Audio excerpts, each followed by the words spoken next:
guys. To all of our followers and subscribers sa Facebook and then YouTube. Hi, I'm Mentor Billy and so we're here in St.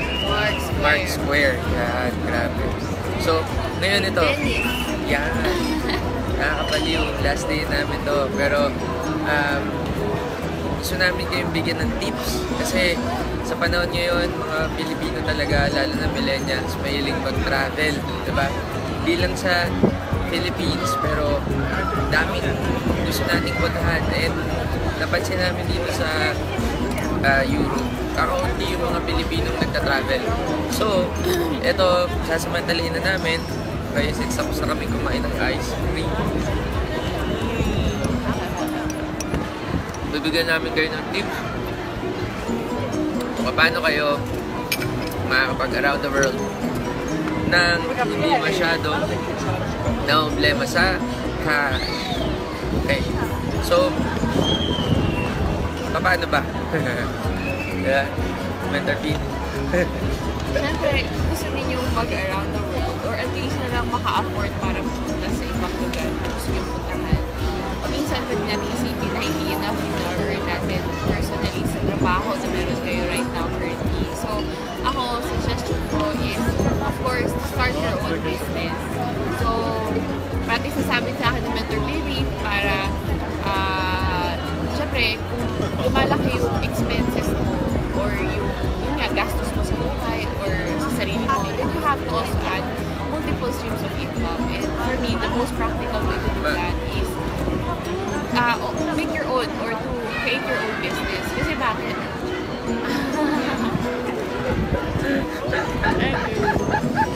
Kala mo, ikaw lang. Bakit? Kasi, if you create your own business, yun na lang. Compared to applying to another job, mas mahirap yun. At least sa negosyo, hawak mo yung oras mo. Tama. And at the same time, syempre, foresee mo kung paano mo siya pa-added based on your capacity as a person and capability as a person. So, isa ko pang suggestion, syempre, if you will create your own business, maganda sana is create a business that requires low capital. Okay? So, mga millennials na makakatod yung video na to, in creating your own business, you don't have to start big time agad. big time agad. Kasi maraming humihingi ng payo sa akin sa Facebook na wala raw silang pangkapital. Hindi mo kailangan malaki. Kahit mag-start ka lang ng small, then doon mo palalakihin unti-unti. So, bakit kailangan small muna? So, syempre, hindi nyo kailangan mag-loan sa bank kasi mahirap nga. Kasi yun nga, sa age din natin, at the same time, bago lang kayo din sa trabaho nito. So, mahirap na kayo. So, paano? So, you can start by looking into a business where it doesn't require big capital, but you afford na kaya mong bumili or mag-pay na negosyo that can multiply. Okay? Pwede naman yun eh. Marami namang ganun. Eh, diba, may nakita tayo sa Instagram, marami ng mga benta ng damit. Benta ng damit. Gusto mo yan, diba? Oo, yun talaga. Gusto ko yun. Ang Mentor Million. Ang punod lang nila, yung iba sa kanila, siguro 5,000 pesos, 10,000 pesos. Tapos eventually, na-create nila yung volume of people na nag-follow sa kanila and bumibili sa kanila. Siyempre, lumaki yung volume ng order, demand, and at the same time, nag-start na sila. Tama. So, yun, low capital. And at the same time, kailangan gumawa ka ng business or find a business that you know can connect to your market. Yun. Okay? So, importante din yun. Siyempre, parang trend. So, kailangan ang business mo or may demand sa tao or at the same time, may pangangailangan yung tao. Kasi, kunyari, magnegosyo ka, ang napili mong negosyo, ano na mga, ako, gusto ko nung una, di ba, rubber shoes, Jordan. So, from 200,000 worth of shoes, napalaki ko siya ng 1.5. Galing.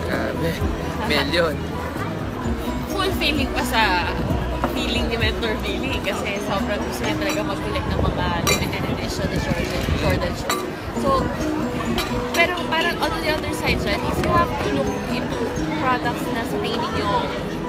hindi naluluma. Okay? Kasi kunyari, naalala nyo ba ng mga panahon natin? Nangolekta ako ng mga casing ng 33 pesos, mga ganun. So, at tanong, trendy pa ba siya ngayon? Siyempre, hindi na. So, siyempre, ang trend na bago. So, find a business that you think it's timeless or it can be consumed Or consumable. by people. So, yan, nandiyan yung pagkain, nandiyan din yung, siyempre, damit din, kasi naglupa, pero not as fast as food, diba? So, yun, for me, yun yung masasuggest ko. So, para sa akin naman, you can monetize your passion. So, ano yung sabihin nun? Di, kunwari, sa akin, dahil nga passion kong mag-training, passion kong tumulong sa kapwa, so nagtayo ako ng training company or leadership school. Paano mo yung tawagin? Tapos yung tulungan ko yung mga tao na in-educate ko sila kung paano nila magkakaroon sila personal development and paano sila kikita. Pwede naman, kunwari, for example, skill mo, di ba? Magaling ka, let's say, magluto, mag-bake, no? Pwede mong i-post, i-market mo lang na maayos sa internet, then dun mas lalaki, okay? Also, pwedeng, kunwari, may ligang yung mga nag-games, diba? Yung nag-games ngayon, pinopost sila kung paano sila maglaro sa YouTube, kumita sila. Tsaka marami dyan hindi lang sagot talaga yung employment. Kasi if base natin yung sa nangyayari ngayon tatrabaho ka, save ka, tapos save mo, gagasusin mo, tapos tatrabaho ka na naman ulit. Although there's nothing wrong about it. Pero syempre, di ba mas maganda kunwari, trabaho ka, okay, meron tayong tinatawag na delayed gratification na pagtrabaho mo ngayon, ipon, tapos tayo ka ng side business, then trabaho ka ulit, tapos side business. Yung side businesses mo na yan, habang lumalaki yan ang mag-generate sa'yo ng income para pwede mong gamitin pang travel. So kaya sinabing delayed gratification kasi hindi ka naman kaya mo pero hindi mo pa siya gagawin ngayon, mag-travel o bumili ng mga bagay na walang balik sa'yo. Okay? Kasi nga, at the end of the day, pag ubus-ubus ka pa din, diba? Paano ngayon kung bigla ka naman na kailangan? Hindi pwedeng YOLO lang na you only live once. Kasi, paano kung let's say, na-hospital ka, tapos wala ka ng pera, doon ka ngayon mangungutang. Diba? Yung mga importanteng bagay na kailangan mong gawin, doon ka ngayon biglang nabitin. No? So, tama talaga, it's important na sa panahon ngayon, kailangan natin maging entrepreneur as young as you can be, diba? 10-year-old could sell lemonade or calamansi juice, diba? So, yun Also, doon naman sa mga may millennials sa may side business na kailangan have a think big mindset, meaning pataasin nyo yung demand kasi yung iba, ito lang yung sale na nakukuha nila, nakukontento na sila doon. Hindi naman sila gumagawa ng system para maparami yun. Diba? So, pag napapadami mo na yung system mo, yung business, therefore, doon ka ngayon lumalaki yung profits kasi dumadami yung clients and customers mo. Diba? So, eto, tignan nyo ito. Paano maganda dito. Grabe.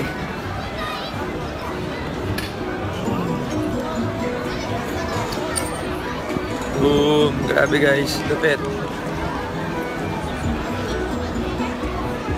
Grabe amazing.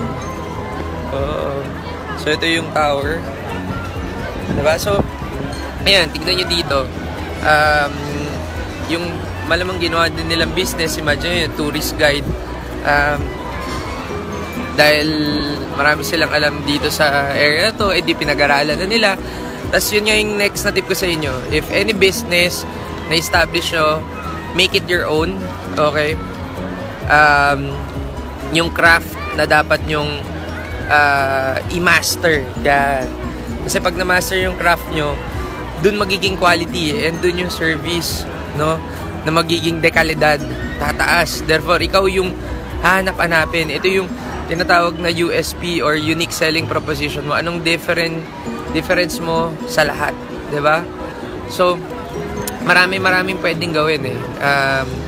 Hindi lang pwedeng hingi ka lang hingi ng pera sa magulang mo, 'di ba? Kasi syempre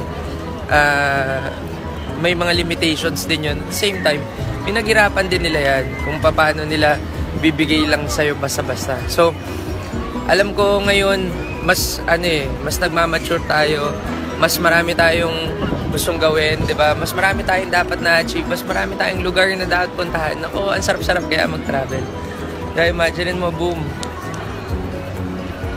So, itong video na to, gusto lang namin din makatulong sa inyo, no? Kahit wala naman kami kitain, pero maging inspirasyon lang sa karamihan na kung ano yung meron tayo ngayon, meron pang mas malaki na pwedeng para sa inyo. Diba? Yung time naman, nasa inyo naman yun eh, kung pabibilisin nyo o patatagalin nyo. Pero syempre, diba, mas gugustuhin ko ng, kumbaga sa airport, alam nyo yung walkalator. Diba? Ikaw ba gusto mo na naglalakad ka dun sa side o dun sa walkalator? Syempre, mas gugustuhin ko na yung walkalator, diba? Basta, yun lang. Keep an open mind. Continue growing, no? Read books. Okay, read.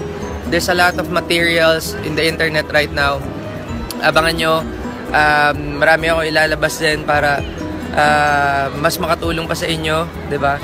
Kahit anong businessman, empleyado ka man, sa family man, or sa pagta-travel man, basta lahat, 'di ba?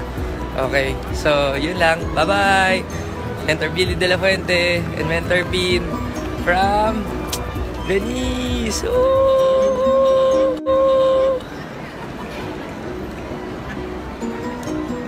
Amazing, huh?